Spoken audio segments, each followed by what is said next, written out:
Hello hall summer is here guys. எல்லாருமே அவங்களோட weight loss ஜேர்னியை ஆரம்பிச்சிருப்பீங்கன்னு நான் நினைக்கிறேன்.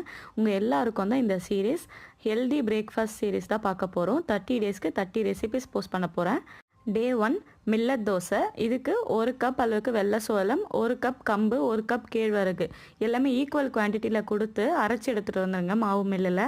நான் இந்த 3 இன்க்ரீடியன்ஸும் 1/2 kgs எடுத்திருக்கேன்.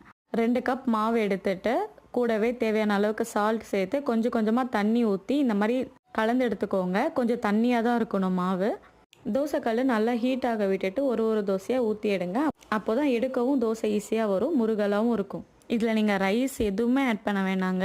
இந்த 3 தான், சோளம், கம்பு, கேழ்வரகு. 2 பக்கமும் தோசையை திருப்பி போட்டு வேக வச்சு எடுத்து சர்வ் பண்ணுங்கள். மார்னிங்கே இந்த மாதிரி ஹெல்த்தியான பிரேக்ஃபாஸ்ட் சாப்பிட்டிங்கன்னா டே ஃபுல்லாமே எனர்ஜெட்டிக்காக இருப்பீங்க. ஹெல்த் பெனிஃபிட்ஸ் எல்லாமே கேப்ஷனில் கொடுத்துருக்கேன். சப்ஸ்கிரைப் பண்ணிக்கோங்க, அப்போ தான் டே 2 விலாகும் வரும்.